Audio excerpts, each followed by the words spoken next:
maalnimadkii shalay ahaa ciidanka damdamiska Somaliland qoraal ka soo baxay waxa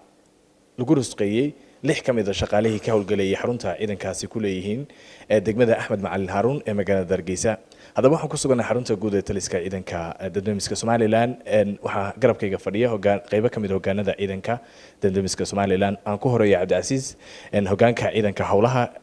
damdamiska Somaliland bal gooreen sharaxaad naga sii sideed marka hore ku soo xushaan shaqaalaha ay qaadanayaan ciidanku. Bismillahir Rahmanir Rahiim gooreen Ilaahay ma hadle marka labaad weyn soo dhaweynaa haddaan faahfaahin ka siiyo shuruudaha xulashada xubnaha cusub ee ciidanka sida ka war haysaan waxaan leenahay xiroosaad lagu dhaqo shaqada shaqaalaha ciidanka damdamiska qaran qodobkiisa koowaad ayaa si faahfaahsan uga hadlaya shaqaalaha cusub qaabkay u soo biirayaan qof markuu koowaad u yimaado uu soo codsado shaqada ciidanka waxa uu imanaya xafiiska ciidanka waxa uu marayaa shuruudda koowaad oo ah in qofkiisu culays ahaan culayska jirkiisa iyo dhererkiisu ay yihiin intii loo baahan yahay oo yahay 70 kilo iyo 1.75 mitir shuruudda koowaad haddii qofku ka soo gudbo aqoontiisa ayaa la eegaya ma gaarsiisan tahay secondary haddii labada uu qofku ka soo gudbo wuxuu gudbi doonaa shuruudii kale ee waxa kale uga yaalay iyo inta kale uga harsan xafiiska ciidanka sida shuruudaha qof caafimaadka qofka hawlgudashada qofka iyo qaar kale badan marka koowaad foomka laga saxeexayo xubin kasta foom baa laga saxeexaa ay ku xusantahay magaciisa afaran magaca hooyadii tafaatiishiisa halka ku dhameystiran shuruudaha wax kamid ah foomka ku qoran qofku balwada ma leeyahay ugu horeyn qofka haduu balwada leeyahay bartiisa lagu istaajiyo haddii uu lahaa uu ballan qaadayo oo ka dhaaranayo leeyahay halkaas waan lahaa halkaas ku joojinaa shaqadii darteed waan joojinaana wala soo daaya laakiin haddii lagu qabto hadhow qodobka u saxeexay kuna dhaartay ayaa lagu qaadaa maxamed xaashi hogaanka caafimaadka ciidanka damdamiska ayaa isaguna halkan ugu sugan isla xarunta ciidankan ku sugan gorahanba bal dhankaaga waxa sharaxaad naga siisaa sababta keentay in ciidanka looga ilaaliyo balwadaha. bismillaahir rahmaanir rahiim faysalaad yaad u mahadsan tahay marka hore horta hadii aan intaan su'aasha ka jawaabin aan xog raaciyo hogaanka howlaha ciidanka warbixintu siiyay oo ah tii rasmiga ahayd shuruudda koowaad ee marka laga soo gudbo maxaan idhaahdaa arrimaha uu sheegay hogaanku qofka waxa la qiimeeyaa xaaladiisa caafimaadkiisa jirka iyo caafimaadka maskaxdiisa si uu qofku u noqdo qof awood u leh inuu isna wax badbaadiyo isaguna isbadbaadin karo taasaan u dhaafay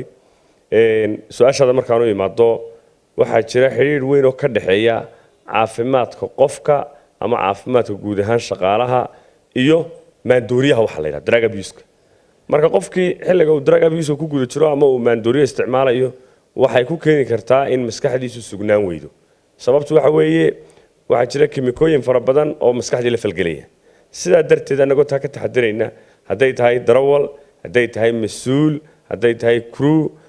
looma ogola ciidanka damdamiska xilliyada howlgudashadooda in ay balwada isticmaalaan anagoo ka taxadirayna in qofkii gurmadka isagu bixinayay uu isagu gurmad u baahdo marka iyadoo la sugayo caafimaad qabka maskaxda iyo howlgudashada ayay xiriir la leedahay in balwada laga ilaaliyo oo la isku haleyn waayo qof balwad leh inuu waajibaad shaqo inuu fuliyo marka waxa weeye sida khamriga oo kale for example khamriga wuxuu kamid yahay maandooriyaasha waxa kaloo jira maandooriyaal kale oo fara badan oo maskaxda qofka bedeli kara marka khamrigu in buu bedelaa maandooriyaasha kale in bay bedelaan sida darteed qaadkii iyo sigaarkii waxay kamid yihiin koow waqtiga bay luminayaan mar labaadka waxa weeye qofka maskaxdiisii ayay saameyntiisa ku leeyihiin iyo caafimaadkiisa jirkaba marka anagu waxaan mas'uul ka nahay ilaalinta caafimaadka ciidanka qaadir u yeelanaya wuxuu yeelanayaa habsan wuxuu yeelanayaa waxa weeye sarqad wuxuu yeelanayaa wax la yiraahdo withdrawal symptoms marka caafimaadka laga hadlayo oo ah qofka maandooriyaha markuu qabatimo addictionku markuu dhaco effectiga ka dambaysa oo xataa waali inay keento ayaan maxay ahayd ayaa jirta marka that's why isanisa ka dambaysa kaas weeyaan inaanu maxaan idhaahdaa anagu waxaana ka howlgalno isla markaana maxay ahayd waajibkayga aan ku fulino oo ka qaadno aftaax sulux isaguna hogaanka howlgelinta ciidanka damdamiska Somaliland baldankiisa isagana weydiino arrimaha la xiriira caydinta lagu sameeyaanba ruqsadda ciidamadaasi lagu sameeyay bismillah wasalaatu wasalaamu ala rasuulillah sallallahu alayhi wasallam haddaan faysal kaaga warbixiyo warbixintan iyo kiiskan habku ku yimid waxa dhacday in taliska macalin haaruun wuxuu leeyahay taliye iyo taliye ku-xigeen iyo ciidan ka howlgala. waxaa jiray muddo 7 cisho ka hora waxaa yimid kiis uu soo cabanayo taliye ku-xigeenka ciidanka dab-damiska macalin haaruun ahaa. markaa wuxuu ii sheegay in 2 askari oo ka mid ay ku kaceen falal ka dhidi ah ciidanka dab-damiska cashaxumada ciidanka dab-damiska aan ku jirin xeerka ciidanka dab-damiska kuna jira xeerka ciidanka dab-damiska aan loola ogolayn ciidanka dab-damiska inay ku kaceen 2 sarkaal. markii 2 sarkaal aan keenay aan wareysanay aan xidhnay ayaa waxaan u gudbiyey guddiga dacwadaha anshax marinta ciidanka dab-damiska oo kiis walo anshax marin oo la soo gudbiyo aniga howlgari ahaan lay soo gudbiyo ama taliyaasha gobolada jooga ay soo gudbiyaan ka garnaqa baadhana. intii kiiskii aanay gudagelin ayaa wax noo sheegay anigii guddoomiyaha wada joognaa in 2 askari ee la soo xilay lagu soo eedeeyay inay qaad cuneen anshax xumana ay ku kaceen taliyahoodii ku soo eedeeyey in xerada laftigeeda taliyahooda uu loo isticmaalo. kiisku waan guurgallay isla habeenkii guddidaan u gudbinay guddidu isla habeenkiiba si joogta oo qarsoodiya ayay hawshu galeen. xeradii waxay ka dul tegeen taliyihii soo dacwooday ee ciidan ka soo dacwooday ee u soo dacwooday inay qaadka cunaan lagana joojiyo shaqada in isla isagii iyo xubno kaleba ay goobta xerada laftigeeda albaabkeeda hore ku cunayaan. guddiduna isla markiiba way qabatay kiiskana waa lagu qaaday. markaa shaqadana waxaa ka mid ahay shaqo ciidanka dab-damiska gudihiisa laga qabtay. cidda ka cabanaysaana dee ogaan bay uga cabanaysaa. وهاجا ولي حرونتي إذا كنت دبلوماسك كوسو قلنا هاي عبد القادر أجاسمها حرونت دبلوماسك إذا كنت دبلوماسك سومالي الآن بل وحشر حنا قصيصة محاك اللي في إن إديكوا أودوا له إن وجود بيسان أو شغاليه نهايين إن 40 تمارسان مقعيدو ده حبنا هالشيكتين إن لجرس قيي شقدي إذا كنت دبلوماسك وجهرين وسود وينيا وريه فيصل صحفي يبهديس كاميرا قاعدة حساب كيبل تي في marka koowaad ciidanka dab-damiska Jamhuuriyadda Soomaaliland oo xulasho sameeyo shaqooyin ka banaan media waan ku baahinaa TV-yada raadiyoyada jaraa'idka waa laga sheegaa shaqada caynkaas banaan xubnaha loo soo xulanayaa waa inay shuruudaha yeeshaan sida halka ku qoran imika halka ugu sareysa xafiiska howlaha ciidanka ama personal officer-ka la yiraahdo waa ka shuruudihiisu marka shuruudaha waxa ku jira qofku inuu yahay Somalilander inuu yahay daadiisu aanay ka weynaanin 25 sanadood inaanu wax balwada lahayn jaadi sigaar culayskiisa sidii hore looga sheegay shuruudaha looga baahan yahay dhan baa la sheegaa hadhow markay taasi qabsoonto imtixaan baan qaadnaa imtixaanku marka uu dhamaado imtixaanku marka uu dhamaado waxaanu sii deynaa waxa la yiraahdo cidii guuleysatay oo magacyadoodii leh oo tiradoodii leh iyo goobtii ay ku guuleysteen intaba waanu sheegnaa marka saddexaad haddana waxaanu sheegnaa goorta tababarka loo furay oo xaflad baanu qabanqaabinaa xafladaasi waxaanu ku sheegnaa in tababar loo bilaabay xubnihii imtixaankaasi ku guuleystay ee loo hambaliyeeyay marka afraad tababarku markuu dhamaado cidii tababarka ku soo gudubtay ee loo soo xidhay baanu haddana sheegnaa magacyadoodii iyo liiskoodiiba marka shanaad sida hoggaanka operationka uu ka dhawaajiyay waxaanu iyadana ka warbixinaa dhacdooyinka maalinle ee ciidanka dab-damiska dhaqdhaqaaqay sameeyaan oo dhan sidoo kale haddii ay timaado marka anshax marinta xubnaha ciidanka dab-damiska waxa jirta guddi 5 xubnood ka kooban oo qaybaha maamulka ciidanka dab-damiska ka kooban oo digreeta taliya ku magacaaban oo la yiraahdo guddidaas luubta iyo anshax marinta ciidanka dab-damiska qaranka Jamhuuriyadda Soomaaliland waxay ka kooban yihiin 3 hoggaan oo full power iyo 2 hoggaan ku xigeen 5 xubnood waxay sameeyaan dacwadaha iyo kiisaska lidiga ku ah ciidanka dab-damiska way baadhis iyo dabagal ku sameeyaan haddii marka xubin kamid ah lagu soo eedeeyo wax kulli ah xeer hoosaadka ciidanka dab-damiska iyaga ka fadhiista waxay eegaan koow cadeymaha la hayo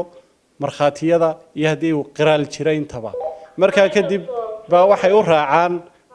xeer hoosaadkii askarigaasi falka lagu soo eedeeyay wuu geystay ama waa lagu waayay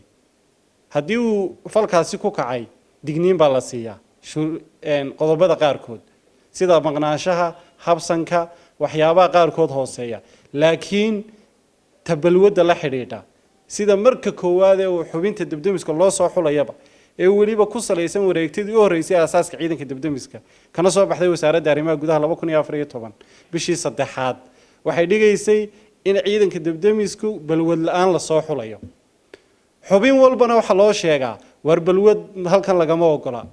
heegan baa layay qof jilbaa laabtay looma baahna qof aan caafimaadkiisu dhammaystirnayn looma baahna qof caaji soo qaadiroonaya looma baahna qof isagii akhlaaq leh oo ammaano leh oo asluub leh oo howlgudasho fiican leh oo firfircoon oo nolol iyo nafba badbaadin kara oo waxa weeyaan hagar bixi kara oo waxa weeyaan haddii uu meel mugdiya galo qiiq ka jiro smoke fara badan sida gubashooyinka guryaha haddii ay jirto godadka hoose bulaacadaha haddii ay jirto xilliyada dabaylihi duufaanadu jiraan qof maskaxdiisu soo jeedo oo aan daraagis jirkiisa ku jirin amaba aan hurdalaani ku dhicin oo waxa weeyaan la kacabsi leh oo ammaano leh inuu xubinta debdemisku noqdo muhiimaduna waxay tahay waxa la badbaadinayaa waxa weeyaan nolol iyo maal haddii markaa akhlaaqaadka laga gudbo waxaa imanaysa in ciidanka debdemiska iyo badbaadiyayaashii carbisnaaba sumcaddoodu lunto oo kadibna la yidhaahdo hantidii guryaha taallay hantidii goobaha ganacsiga taallay markay dhiila dhacdo goobtii bay gelayaan waxaa la doonaya inay noqdaan dad ammaan ah oo waxaa nabadgeliya oo taliyahooda ku wareejiya oo mulkiilihii iyo dadkii waxaan ka mas-uulka ah soo gaadhsiiya iyada ta noloshay badbaadinayaanna dee xaddiba ma lahaba naf hadday bini aadankii tahay hadday xoolihii tahay mar walba waxaa la rabaa inay gargaaraan oo ay u gurmadaan oo ay weliba kaalmeeyaan sababahaasaa keenaya markaa in shuruudaha ciidanka debdemisku ay noqdaan kuwa aad u adag arrinta ah faafinta maaha markii koowaad ee cid la magacaabo oo miidiya lagu sii daayay taliyaha ciidanka debdemisku mar kasta oo magacaabi sameeyo waxay galaan warbaahinta ciidanka debdemiska halkaasaa looga hambaliyeeyaa haddii cid isku bedel lagu sameeyo xilkii laga fadhiisiiyo ama mataqaanaa goob kale loo bedelana warbaahintay galaan haddii ay ruqsadii timaadana warbaahintayada way galaan markaa faysalow waxaan ku odhan lahaa dhacdadani malaajaadkaoo dadku aanay hore u arag in cid lagu ruqseeyo oo weliba sharciga iyo xeerka uu qabanayo baanay arki jirin laakiin debdemiska waa ka dhacdo hase yeeshee waxaan baraarujinayaa cid kasta oo warkaasi ku cusub yahay miidiyaha iyo bulshadaba in ciidanka debdemiska qaranka lagala shaqeeyo akhlaaq wanaagga dhaqan wanaagga iyo falsuubanida ah inay noo soo baxaan bulsho badbaadsan oo iyaguna wax badbaadin kara taasina waxaanu mar walba marti uga nahay bulshada iyo cid kastaba in xataa iyagu ay u nasteexeeyaan cidda qarsoodiga kula dhuumanaysa ka tirsan ciidanka debdemiska oo yidhaahdaan war waxaan maamulkii debdemiska iyo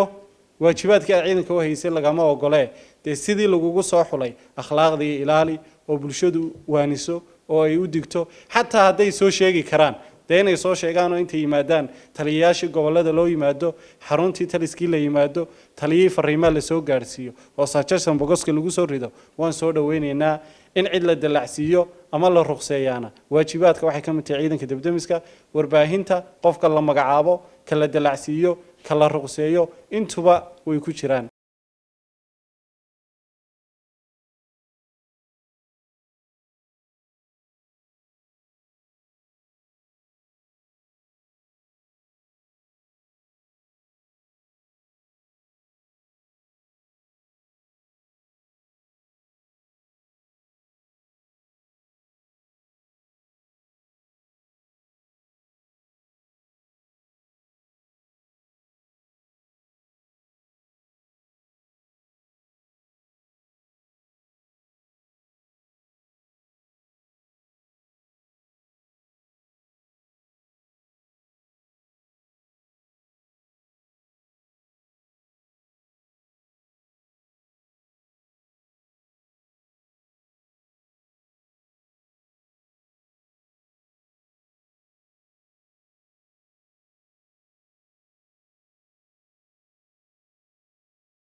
waa su-aal aad iyo aad u muhiima oo importana faysalow cutubkii u horreeyay ciidanka debdemiska imtixaan laga qaado waa nimanka imiga hogaanada waxaa ku xigay imtixaanadii labaad ee hargeysa aanu ka qaadnay 2015 waxaa ku sii xigay imtixaankii gobolada aanu ka soo qaadnay 2016 iyo 17 burco boorama iyo wajaale iyo 2018 oo gabilay ahayd markaa run ahaantii institution-kan debdemiska la yidhaha qaranka jamhuuriyadda somalilan oo imiga sanadkii 6aad guda galay kolkii hore dee wuxuu ahaa farac yaroo kooban oo inta badan aanay bulshada iyo media aragti badan u lahayn inay shaqooyinka ay naadiyaan ama imtixaanada ay qaadayaan aan aad loola socon laakiin maalinba maalinta ka dambaysa cududa ciidanka debdemiska oo soo kordhaysa shaqooyinka ay qabanayaan iyo dalkii ay ku baahayaan oo wixii oo balaadhay baa imiga imanaysa in su'aalo badan la iska weydiiyo oo la yiraahdo war debdemiskan horta goormuu buu de sidii soo shaac baxay markaa run ahaantii su'aasha ah boosaska bannaan sidee loo qaadanaya waxaan ballan qaadaynaa in si cadaalad oo fair ah iyadoo shuruudaha la raacayo xafiiska howlaha ciidanka personal officerka oo ay weliba u madax bannaan yihiin inaanu naadin doono insha allahu tacaala marka ay noqoto tiro sugan oo loo tababar geli kara waxaan eegaynaa ciidanka marka la soo xulayo marka koowaad baahidii baa la eegayaa baahidii marka laga gudbo ee haddana la eego budgetkii iyo miisaaniyaddii mar saddexaadka haddana waxaa la eegayaa tababarkii iyo xirfadihii la siinayey iyo muddadii howlahaas oo dhan markaa run ahaantii taasi way noo qorshaysan tahay inaanu inkastoo tababarada ciidanka debdemiska ay joogtay yihiin oo upgrading loo sameeyo macaa kuwii hore haddana imiga alxamdulilah rabbilcaalamiin taliska ciidanka qaranka jamhuuriyadda somalilan iyo taliyahooda sarreeya gaas nuux ismaaciil taani dhowaan wuxuu taliyaha iyaga guddoonsiiyey oo uu si kumeel gaadha ugu wareejiyey dugsi tababar oo ciidanka debdemiska qaranku yeelan doono ku yaala xarunta tuulada badar wanaag oo hargeysa 40 kilomitir u jirta boosaska bannaanaaday waxaan rajaynaynaa inay noqdaan cutubkii lagu bilaabi doono kulliyaddeeda cusub insha allahu tacaala maasanta si kala ahaan su'aal kale oo dhanka ka weydiiyay dad badan waxay isweydiinayaan maadaama mas'uuliyiin fara badan oo askarta marka laga yimaado xilal xukuumadda ka haya oo dowladda ka tirsan ay qayilayaan maxaa loogu luusiyey inay xuquuqdooda asaasiga ku waayaan waad qaysheen shaqaale amba shaqaale hoosada amba askar dadku taas isweydiinayaan dib maxaad jawaab ahaan u haysaa sidii aan markii horeba ka dhawaajiyey aasaaskii ciidanka debdemiska qaranka jamhuuriyadda somalilan saldhig waxa uu ahaa qofku inaanu balwad lahayn haddii uu yeeshanaya inuu kani qabanayo sababtu waxay tahay waa gurmad waa heegan 30 second baa imiga marka jalaska telefoonka 990 la soo waco meel kastaba ee warka la xaqiiqsado in dhiila timido gurmad loo baahan yahay 30 second baa la rabaa inuu gurmadkii kaga baxo xarumaha debdemiska waa 30 second waa minutka barkii weeyaan markaynu nidhaahno 30 second ha lagu gurmado dee waxaynu isweydiinaynaa qofka ku gurmanaya waa qof nooc ma haddii imiga adduunyada kale la eego 14 second bay iyagu marayaan wadamada qaarkood sida UK oo kale laakiin maadaama inaan inagu aad u dhisnayn bal waxaynu laba jibaarna adduunyada kale qaarkood oo kale halka qaarna aynu ka speed sareynaba sida Afrikada iyo wadamada inagu nala deriska iyo kale marka alxamdulillah rabbil caalamiin balwad laanta ciidanka debdemiska waa ta keentay in 24 saacadood heegana oo aanay jilbu u laabnayn oo aanu kaba raadinayn oo koofiyad raadinayn qalabkiisii protectionka uu dabka iskaga difaacaya aanu raadinayn in salafka gaariguna uu ka xigo waan jeclaan lahaa xilliyada qaarkood operation dhacay inaad goobjoog u ahaataan oo aragtaan isagoo xubin waliba halka uu fadhiyo orod kaga booday gaarigii uu ku qornaa iyo nambarkiisa iyo kursiga nambarkii uu ku qornaa degdeg ku korayo dirawalkiiyo sii boodaya marka run ahaantii waxa weyn ka cudur daaranaynaa Somaliland qaadku waa aafo Somaliland qaadku waa waxa qabiilka inoogu wacan Somaliland qaadku waa waxa 30 sanadood aynu uga gudbilaanay waxyaabaha muranaadka khilaafiga keenaya waayo dadku markay fadhiistaan ee camal la'aanta ku badato wahsigii baa keenaya jaadkii camal la'aantii uu keenaya qofkii xuquuqdiisa asaasiga ah wuxuu ku waayay sababo uu keenay jaadkii marka deyntaanu sababi imanba waa in laga hortago oo ka hortag la sameeyo la yiraahdo qof aan balwad lahayn war hadda lahayd iska daa caafimaadkaagii uma fiicna qoyskaagii uma fiicna caruurtaadii lama farxi kartid dadkaagii bulshadaadii qof habiye kama dhex noqon kartid de gurmad iyo hawlad u qabatana waaba ka sii xaq jirtaa marka waad mahadsantahay